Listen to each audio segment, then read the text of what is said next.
Right, so tonight I'd like to discuss this. A book that my relative Joseph L. Reuter wrote called The Light Thingy. Let me look it up. The Light Thingy. Right, so tonight I'd like to discuss this. A book that my relative Joseph L. Reuter wrote called The Light Thingy. So what's this book about? I tell you what, and this may sound familiar as I'm an electrician and you see them all around in my backyard. Right, so what could The Light Thingy be about? This story makes me feel, this is what he wrote in the back of it. This story makes me feel like Mark is someone I know and can relate to. Mark Gibson went through a divorce, and all his relatives disowned him because of it. He is now alone in life. He is a gifted craftsman and has figured out a way to make unique lamps. He calls them light thingies. Mark works very hard to keep his mind off the woman who divorced him. He feels that if you marry a person when the love is gone, there is nothing. He is trying to work through his depression and look at life once again. Working is the only way he can keep his mind occupied while trying to forget her, to make up for his loneliness. He has a big buck dog he calls Crow. Soon he will have something to fill the void in his life. Okay, now does that sound familiar? Because I think it does. This is what my relative wrote. Let's see what's copyright on this. I think it's like late 90s. Joseph L. Reuter, late 90s. Came out in 2005, 15 years ago. He wrote this 15 years ago. I tell you what, does that sound familiar? I tell you what, I might want to change this from a divorce to like a crush that failed. Basically, I feel like until I get that person's friendship, there's no way I can get over it. I mean, if you read this, you can pretty much see it. The kind of craftsman is, he's an electrician. And I tell you what, if you look at that road in my backyard, you can clearly see that I'm pretty much the same thing. We have a pretty good family history of this. I tell you what, I don't know what else to say. Basically, my crush, I wrote to her. She was kind of confused, didn't understand what was going on. Didn't really read what I sent to her. And I basically told her I had autism and suffered and all that, and she basically responded by saying, "These kinds of things happen, I wish you the best." Not realizing I said I had autism and that. And I tell you what, without her friendship, I really have no way to make another friendship. I mean, you see me out there riding around. I had 65 miles on my bicycle yesterday. I went from Greensburg, I went all the way from Larmer to Irwin, Jeanette, Grateville, Greensburg, that's as far as I went. I saw all those trains and got 52 minutes of footage, so I just uploaded a little bit ago and made public. I mean, I don't know what else to say.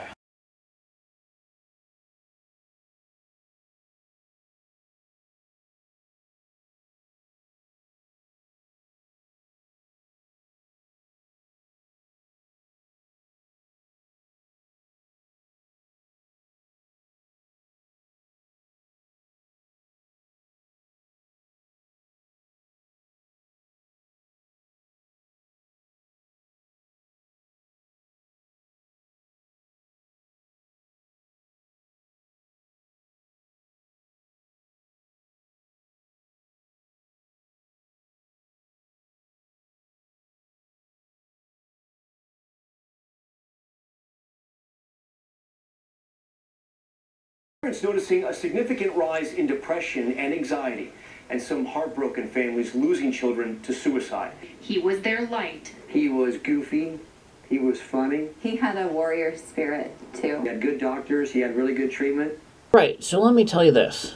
I suffered like that for 25 years, and every single time I saw a doctor, I came home worse, or I had side effects from the medication they gave me that made my depression worse and never returned to normal.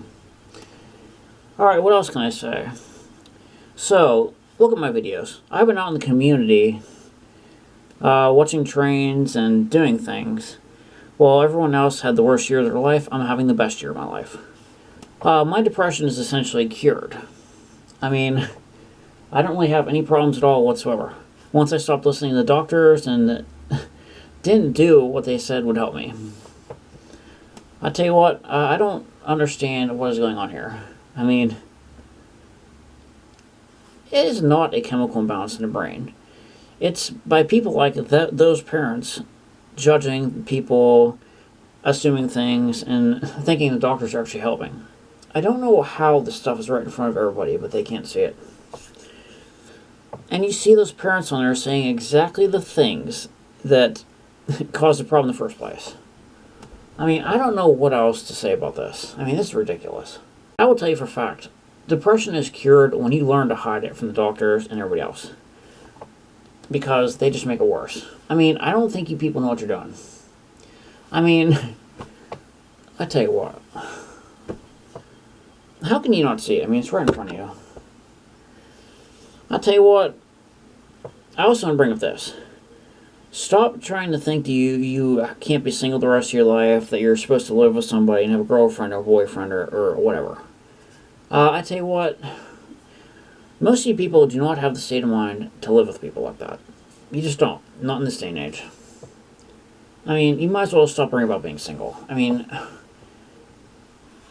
if you try to live like a normal person, you're just going to have fighting and it will never work out. I mean, you could see it around you. I mean, so back to the relationship thing, I had a problem with someone. And now that I've come to realize that I could never really have a girlfriend and that I don't have the mindset or dedication to live with anybody, and I'm stuck on my own like this, and I've come to accept it, and I'm going in the community, riding around and living life while everyone else is like suffering and being miserable indoors and can't go anywhere. I tell you what, once I realized that, I was fine. Oh, but it doesn't stop there. Hold on a second, I forgot about this. I'm tired. Sue me, I've been out there since 3 o'clock this morning. Been on the railroad tracks, saving junk from curbside all morning. Pain, I'm tired. Right, so let me tell you this. I'm pretty much stuck in heartache.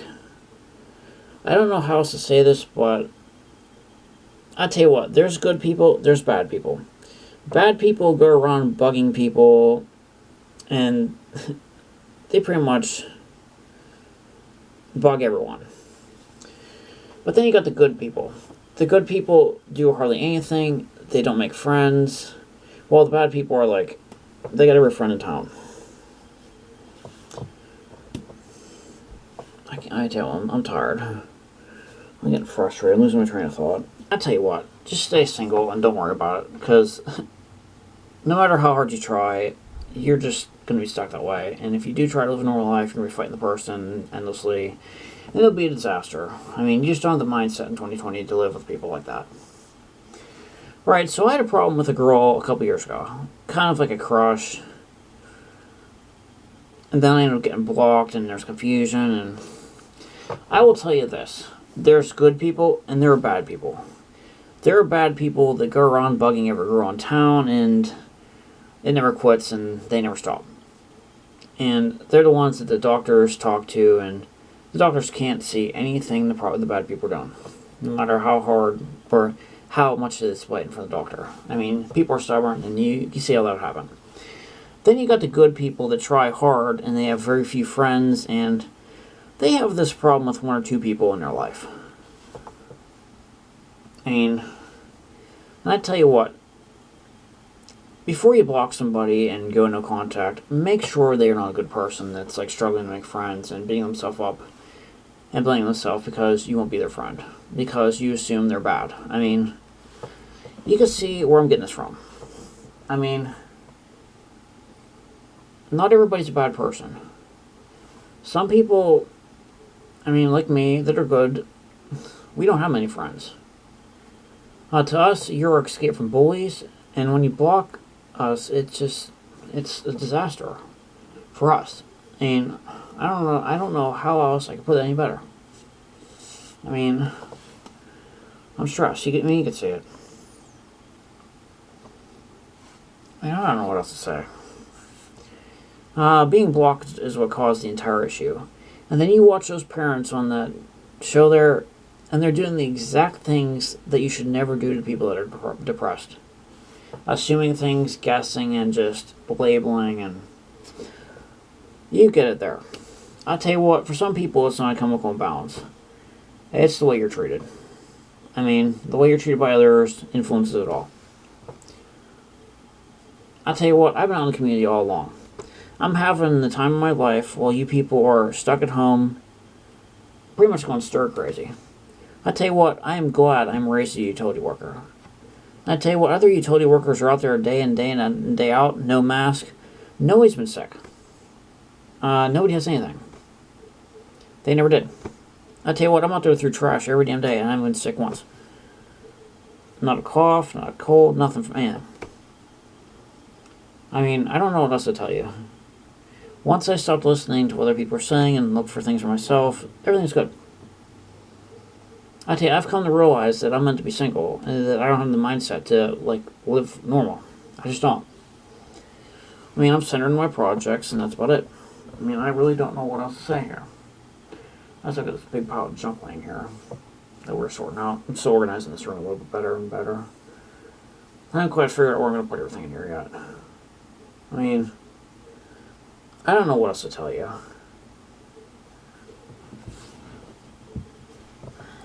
I mean, I think you see where I'm getting this from. I mean,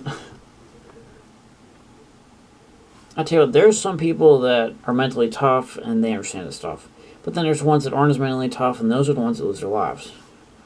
I'll tell you what, if I was not as mentally tough as I am and raised on utilities, railroading, all that stuff, and had a strong mind I would have been one of the people that lost their lives to this.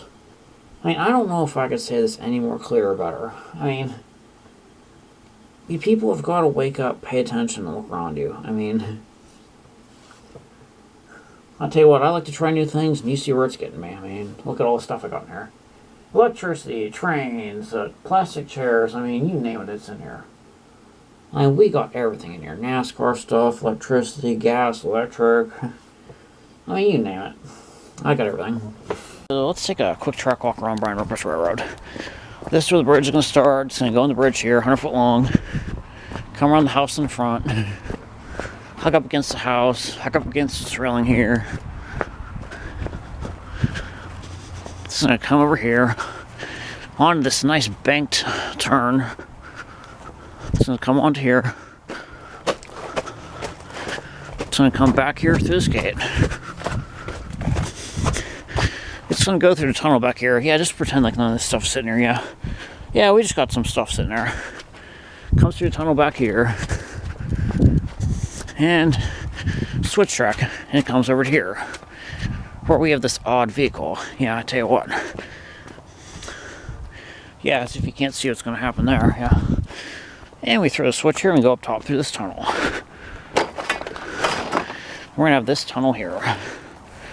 It's going to go in the tunnel here. Oh, that's safe. Those cat-like reflexes. It's going to go underground through here. And then it comes up here under the ground. And it loops around like this. It's going to go under where those logs are going to split. And it's going to come out up here through this porthole that is like how ridiculous. You see what's going on there? And we're going to throw a switch here, and it goes the whole way around. So the electric fence went from 2 posts to a bigger display, to a really big display, to the real thing. On the track here, on plastic chairs. Hey, we got a train in distance. Comes up here,